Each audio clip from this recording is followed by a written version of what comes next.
Аз съм България. Вървя по земята от 13 века. Сях и жънах тази земя край Балкана. Думите ми са ясни, като пирински върхове.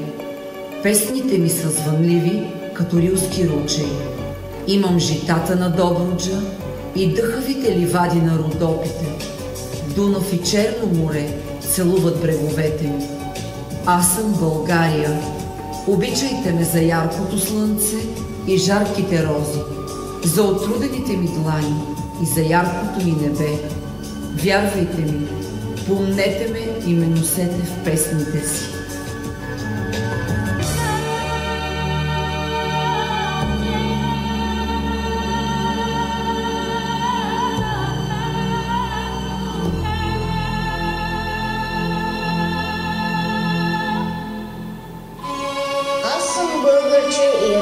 В дни велики и славно време. Син съм на земя прекрасна, син съм на юнашко племе.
Тази земя. Тук ще съградим нашето бъдеще. Тук, край великата река Дунав, ще издигнем нещо ново.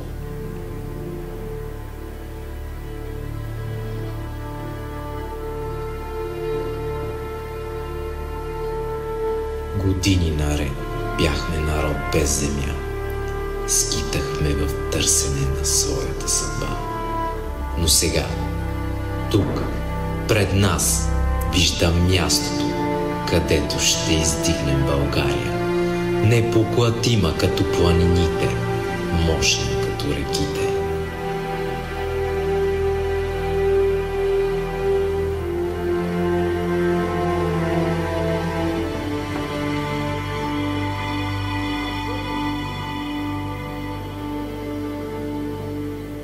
Нека всички знаят, тук, на този бряг, ще изградим държава, която ще устои на времето и бурите на историята. Заветът ми към вас е този: никога да не се откажем от тази земя.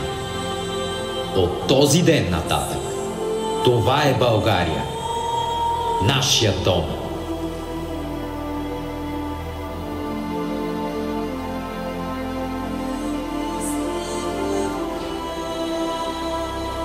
Да живее България!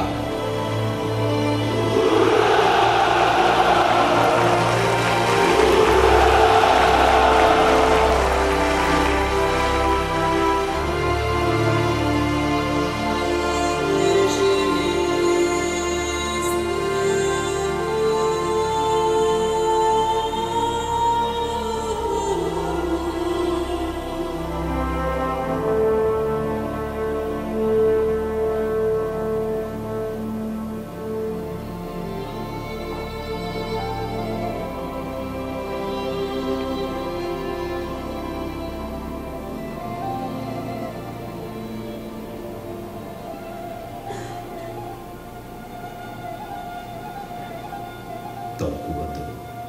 Нашите славянски брати живяха в мрак, без свои букви, без слово, което да изрази душите им.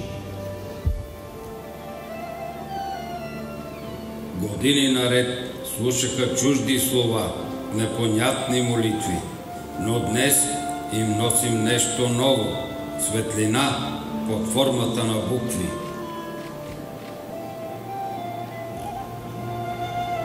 Тези букви ще дадат на славяните глас. С тях ще могат да четат, пишат и се молят на свой език.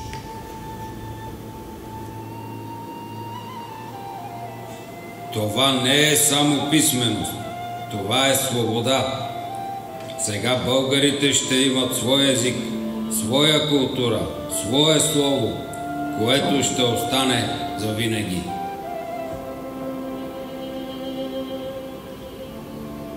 Нашето дело едва започва. Тези букви ще променят съдбата на цял един народ.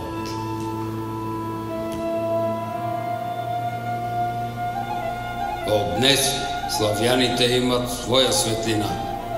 Нека вървят по пътя на знанието.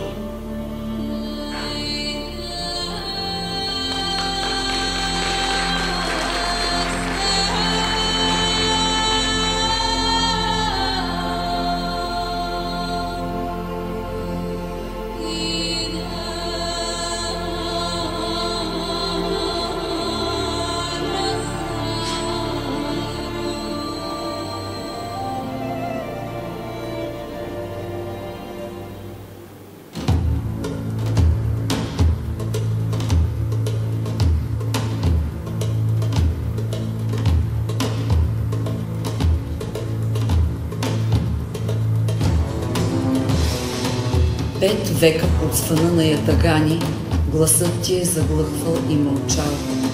5 века носила си робски рани, 5 века хлябът черен е горчал. Пееш ли или плачеш, майчице?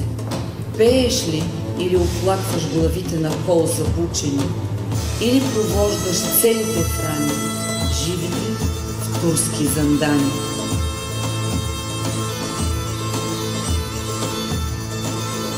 Кой бе Дайчо Хайдутин? 9 лета хайдутувал, 9 паши е объркал, да го е хванал 10. Тръгнали Дайчо да бесят в Търново срещу конака. Дошъл пашата да види, къв е тоя Хайдутин, дето раята разбуни, дето агдите обърка, дето султана разлюти. Дайчоле, върли Хайдутин, искаш ли прошка от мене и от султана? Не искам прошка от никой. Прошката ми е гората, дето и трева погаски, дето и клони покърши. Повикай ми паша Еленко, хорото да ми посвири, моето хоро, Хайдушко, пред смъртта да си потропна, с живота да се разделя.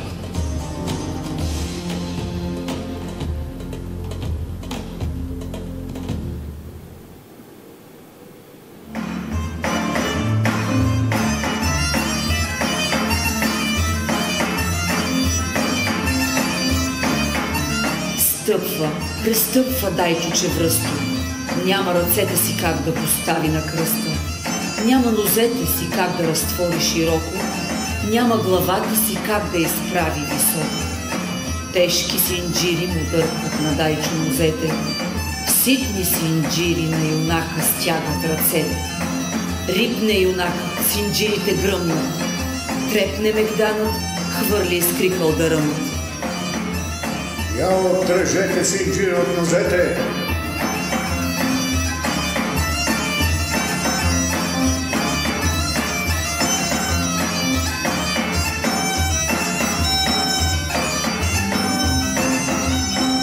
Усетили в миг свободата нозете хайдушки. Понесе се Дайчо вихър вихрушка. Рипне Хайдутинът, Тропне чевръст, непокорен, буря планинска дъб ще изкърти от корен. Но Дайчо не може юнашки ръце да размаха, стяга го в китките дребен синджир сиромах.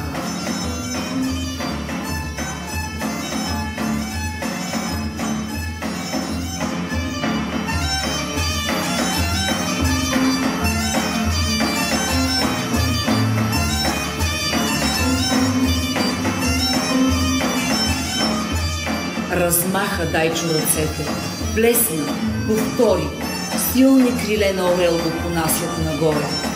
Свири Еленко ситна свирняха и душка, не изтрая пашата, гръмна към облака с пушка.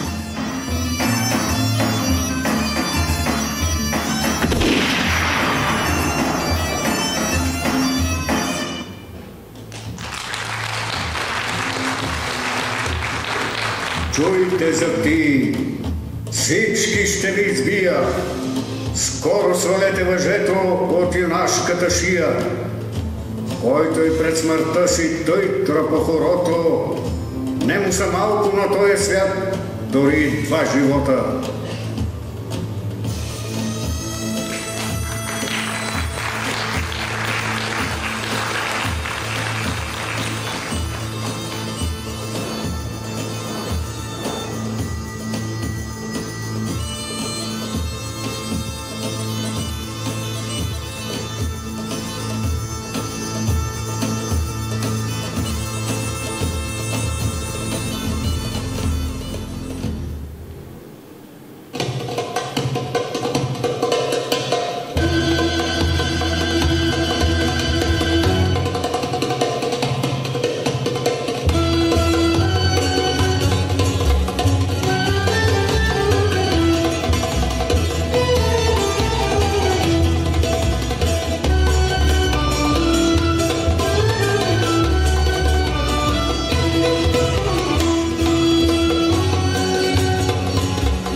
Аз съм Родопа. Обширна съм, магична и мистична. Аз съм обещание за добро, за вярност, за вечност. Аз съм мъглата, която се спуска бавно по раменете на върховете ми. Аз съм шепотът на горите и песента на ручеите. В мен се крият сенки от миналото, тракийски светилища, забравени пътеки и древни тайни. Аз съм домът на Орфей. Чуй как лирата му още звучи из поляните ми. Аз съм болката и радостта на хората, които пазят огъня в сърцата си. Слушай песента на гайдата. Това съм аз. Разказвам ти своите легенди.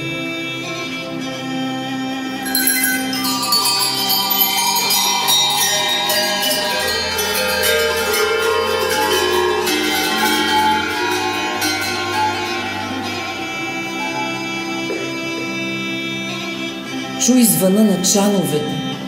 Това е ритъмът на времето, което тече бавно в прегръдките ми. Аз помня всичко. Сълзите на самодивите, смеха на овчарите, историите на старите хора. Мога да те скрия в пещерите си, да те омагьосам с зелените си гори или да те оплаша с бездните си. Аз съм вечна. Виж ме, небето ме целува, а корените ми се впиват в земята. Аз съм Родопо и винаги ще бъда тук, докато някой слуша, обича и помни.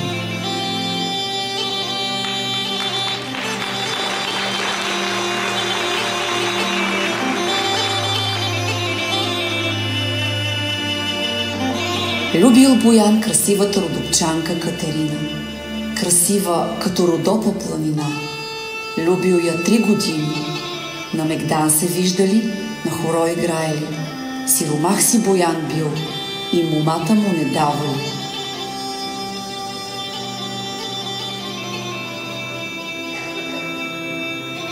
Чакай ме, любе, ще дойда, знам да играя и пея.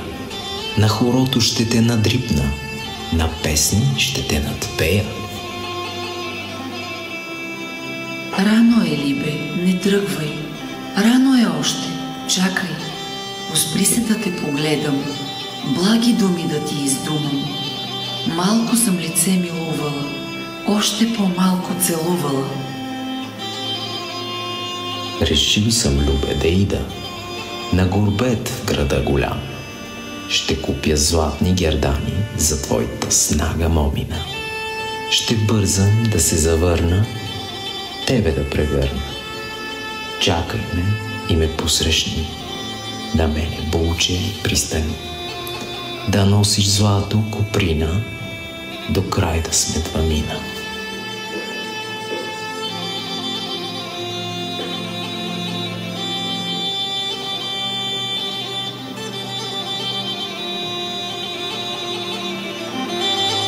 Тръгнал Боян с мъжете, тръгнал пари да печели, не мили, не драги вървели и турците не видели. Дочула ги стара жена и момите завела в малка пещера. В овчеви кожи облякла, диви хора да станат, бели лица с въглен начернила, хора незнайни да бъдат. Храна денем им носела и бистра вода студена.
Кога се горбечи и върнали, в село моми нямало.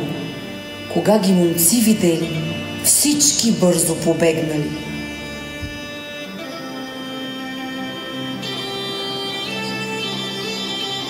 Сал Боян останал, взирал се в лицата момински, своята любима търсел. Познал я, в очи като я погледнал. Пристъпила Катерина напред. Тънка си снага изправила, бело си лице изчистила и Боян в очите погледнала.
Над селото и навред по околията се бе застояла страшна суша, която изпогори всичко.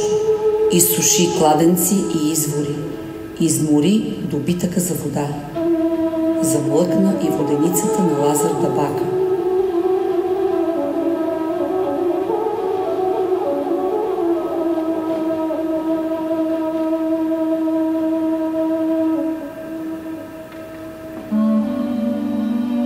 Дядо Корчане, нашите момичета зле са се умълчали.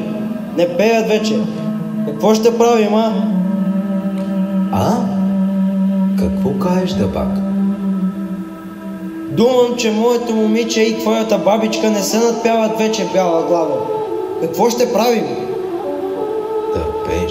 Търпеш, моя майката, Дабак. Ти се не ядосвай, че ще остарееш. Лошо стана, дядо Корчане, лошо! Лошо, Дабак, лошо. И както крякат жабите, тая суша няма да има край. Па и народът, по какъвто път е тръгнал, тя няма да бъде последна. Ни Бога зачитат, ни от дявола се боят. Ще запустеят воденичките ни, Дабак.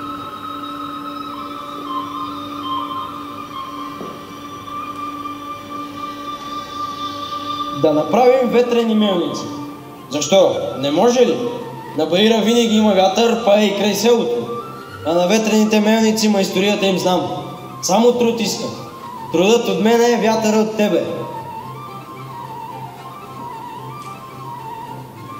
А когато Дабакът дълго и широко му изложи плана и сметките си, старецът одобри и се увлече.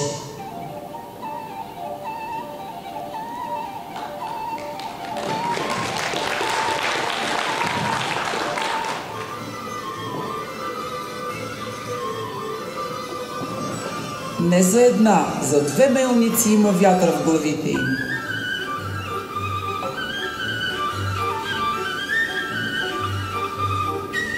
Дабак, струва ми се, че и този труд ще отиде на празно. И аз, търтото магаре, защо по твоя детински ум ходя? Лазаре, бе, Ти трябва да се ожениш. Ветрените мелници хабят младостта.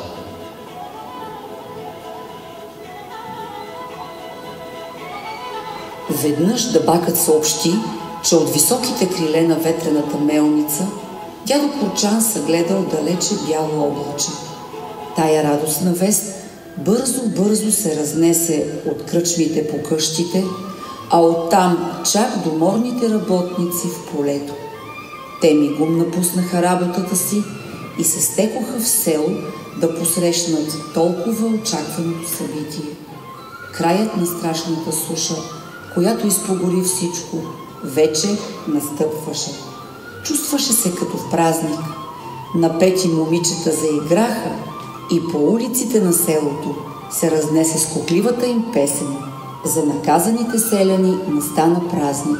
Стъпани и гайди момичетата изведоха вай додула, чак до баирчето при ветрената мелница, от върха на която се съобщи радостната вест, и завиха лудо хоро по изсъхналата трева.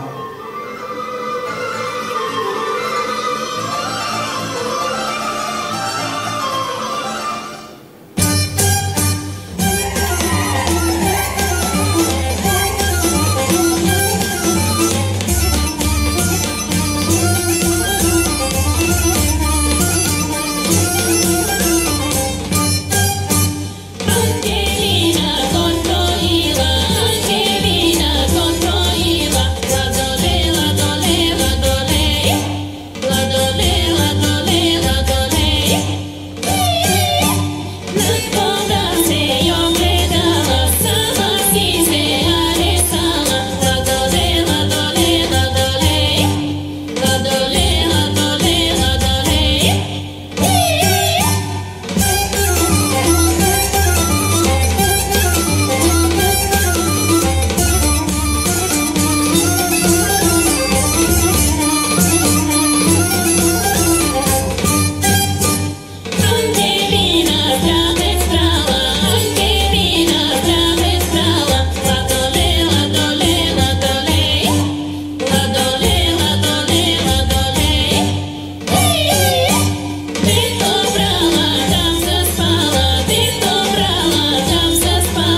Дядо, гледай десен.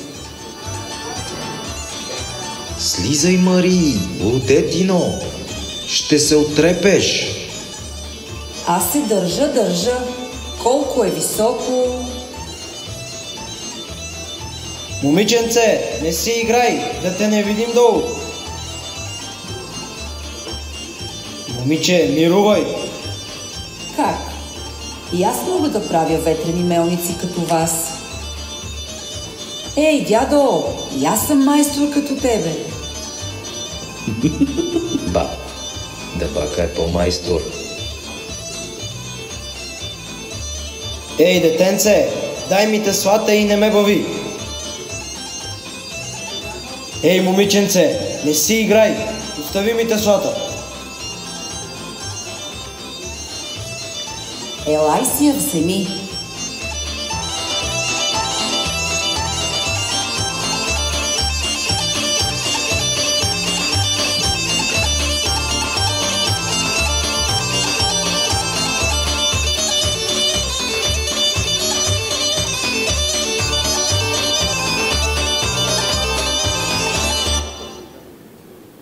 Ръченица.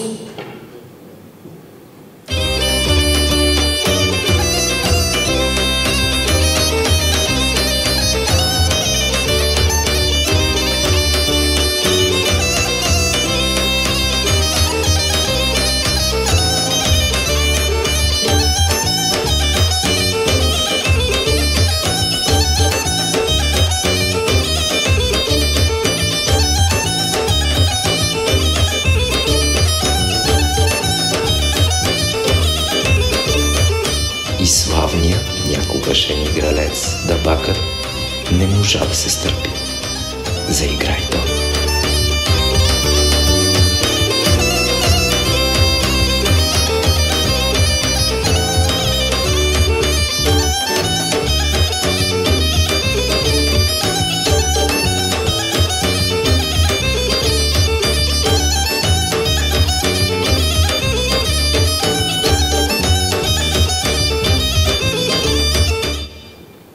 Ще те надиграя. Може. Ще те надиграя. Не можеш. О, не мога. Разбира се, че не можеш. Не мога ли? Добре, ха да се обзалагаме. Искаш ли? Искаш ли да се обзалагаме? Добре, да се обзалагаме.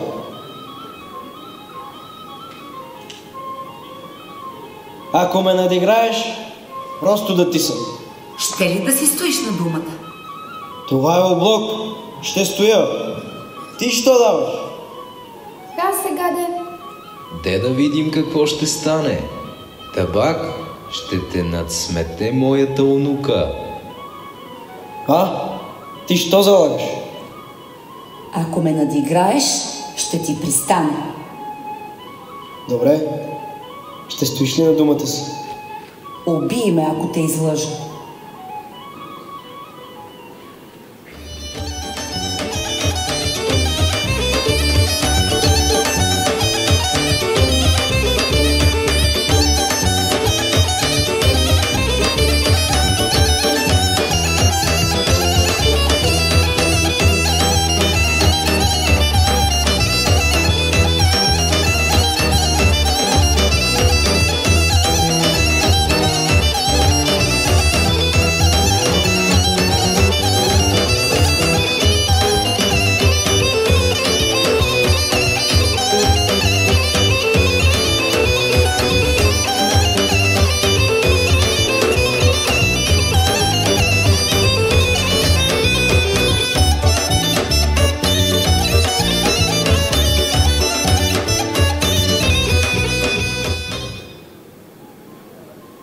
Не мога повече. Надиграме, признавам. Облога да се изпълни. Що? Аз стоя на думата си. Истина ли? Истина.